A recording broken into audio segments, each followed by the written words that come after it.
We are about 2 weeks away from MLB The Show 22, but we don't know much info on Diamond Dynasty. There are likely a few new features and things that change up the mold of DD this year, but one thing I could be very confident in is the release. So what we're going to be doing today is looking at MLB The Show 21's release, what the cards look like then, and kind of get a gauge of what the release of MLB The Show 22 will be looking like. And then we're also going to go through the popular cards and popular attributes that people are looking for in cards, so you know exactly what you should be preparing for when MLB The Show 22 drops. So first of all, there's going to be a lot of modes to earn cards. You have your offline grind, you have your online grind, you have your programs, you have your collections. A lot of that is always in the game at the launch. In terms of your good offline grind modes, our player programs and our daily moments, these are going to be pretty mid-tier cards, but they are usually free to earn, so you shouldn't have many worries. The big ones we had were 92 Sheffield a month into the game and 89 Roberto Alomar, which were used kind of quick within the dailies. Valuable cards to have if you don't have much time to play the game. And then same with our player programs. Our beginning game ones were like low diamonds, 85 overalls and such. Eric Davis, Houston Streets, so on and so forth. Again, you weren't really rushing to the gate to use these cards, but they're valuable to completing the inning programs, but also just valuable bats to have. We have our headliner packs, which is beginning of the year. I usually recommend skipping out on because they're usually pretty overpriced in compared to other good cards that you can earn for free. So this year we had a 90 overall Josh Donaldson, which I didn't really use at all. Then we had CJ Abrams, who again didn't really use that much at all, but you know, if you wanted these players, wanted these cards, you could pay a little bit of stubs and get them, but usually I don't recommend buying these players at the start of the year overall. And then obviously you have your standard packs. You know, you could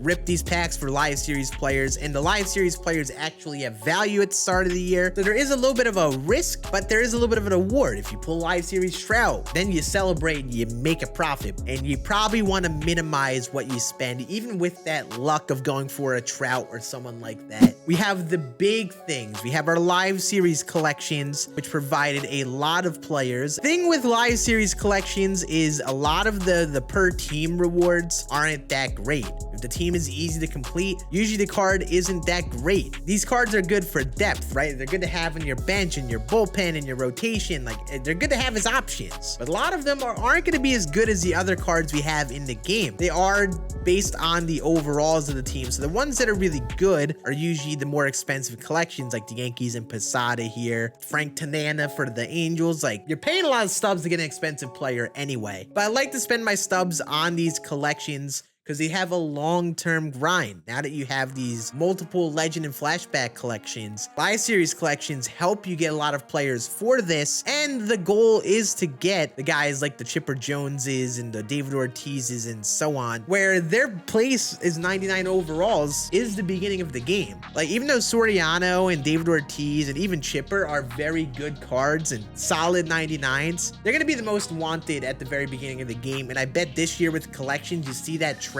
where they're not going to last the longest into the end game, and probably right around the halfway, 3/4 point of the year, you're going to see options that are competitive to them. You don't need to do collections. The value in them is the beginning of the year, so you're better off allocating your stubs to this and really have the best cards in the game at that point, while they're especially relevant, because halfway through the year it starts to get less and less. And then finally we have our Team Affinity grind. Team Affinity, I think, is the #1 thing, especially as a no money spent player to do in Diamond Dynasty. It was a little bit grindy for Team Affinity Season 1. Like, it took a good amount of time in comparison to the later Team Affinities, but the big thing is that you get a lot of cards. There are 30 cards, one for each team, and honestly, TA1 was very well-rounded. They were all the same. They were all 88 overalls, and they all had like very similar trade-offs and balances. So they weren't OP. There were a lot of options, and you really couldn't go wrong with any of them. So overall, like, these cards are going to be great to grind and earn. You don't really have to pay stubs to get them. You get a lot of cards out of it. You could use them for other collections like the 42 series collection. So TA is going to be your #1 thing, especially as a no money spent player if you're trying to save your stubs for elsewhere. Also, free packs you get out of them are W. But now that we went through all of the main things at the very beginning of the game, obviously you'll have tops now moments, you have monthly awards which build up over time. What are the attributes that people are looking for the most at the very beginning of the game? What's the meta? In case you don't know what a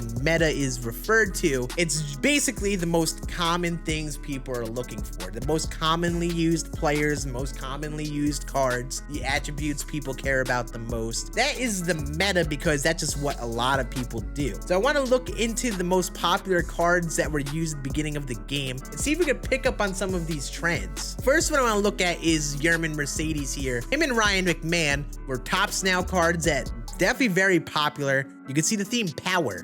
They both have very solid power, lower defense. Especially Ryan McMahon had the lower contact, but the power plays. You can get a free to earn card in the tops now that has some really good pop like these two cards.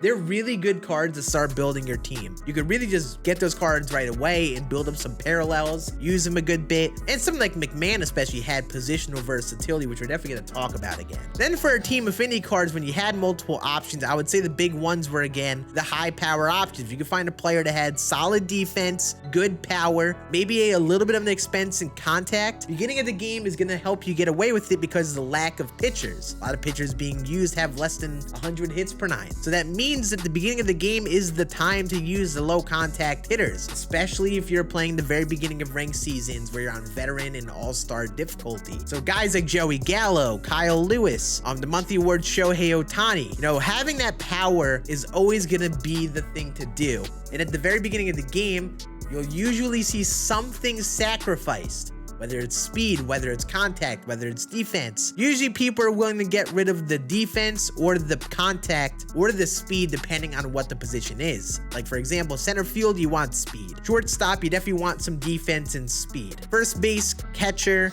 corner, outfield, you get away with a little worse defense. So you gotta look into all these things based on the position, but usually power is the thing that wins. On another note, there are some players that were high contact that did exceed some expectations. That Roberto Alomar, like I mentioned before, for example. His 84 Wade Boggs actually did play pretty well. That 90 overall Jorge Posada, he didn't even have above 80 power, basically. But this card, switch hitter, high contact, catcher position, which is tough to fill, was a very popular choice. If you are going to use that high contact player, you could definitely get away with it in comparison to the later part of the year because there aren't many options. And if you can get like that type of hitter as a switch hitter, that'll really help you because now you get the advantage of being a switch hitter in comparison to just like a lefty with high contact, low power. So to wrap it up with the hitters, what are the things you should be looking for? Positional versatility. Since you're building your team, find players you do well with that play a lot of positions so you could shuffle them around easily. You definitely want to look for power as well. Power is definitely a preference, but also you just want to find that well-rounded balance for your lineup. A good mix of lefties and righties because you do face a lot of right-handed pitchers at the very beginning of the year. The thing you see as well, you want to look for the easy-to-earn cards. Look for the cards that are the best in monthly awards and the daily moments and the team affinities, tops now. This is really what you're going to build your team around. These were the most popular cards.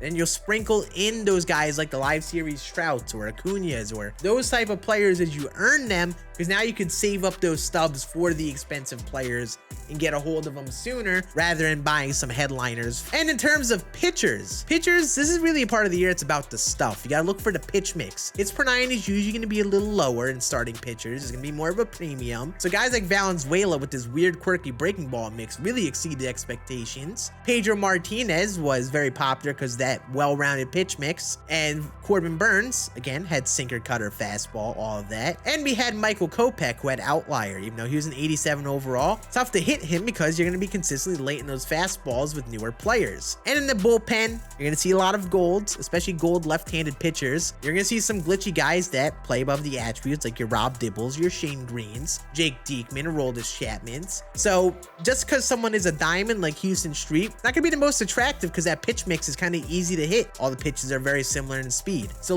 looking for good pitches usually is going to be a bigger deal at the beginning of the game rather than just the attributes, because the attributes aren't going to be that great anyway. However, when you could get good attributes, definitely give them a go because that is definitely what you want, especially on Hall of Fame difficulty in ranked season. You're trying to make a World Series. That would be really where those attributes make a difference. So, wrapping up, even though you'll see different cards be good, you'll see different names be meta names, the things you will see similarly are the types of cards chosen, the type of modes we have to play, the different avenues we have to build our team in Diamond Dynasty. So now we're about 2 weeks out. We're going to start hearing news on DD. whether it's card drops or series drops like with the 42 series. Maybe it's something new that's unique to DD, like a mode or something else to grind like Showdown or Conquest. Whatever it is, just know these are gonna likely be the types of players you see used the most when the game drops. So if you're looking for a good path to go down for Diamond Dynasty, make sure you're sub to the channel here. I'll be doing a no money spent series each week. I'll show you how to complete Team Affinity. I'll show you how to do things like Conquest and Showdown in case they confuse you. But that's gonna be it for this video. Hope you guys enjoyed this type of deep dive into DD. I do this all the time in the channel, so expect a lot more leading up to the game. And I appreciate you all watching.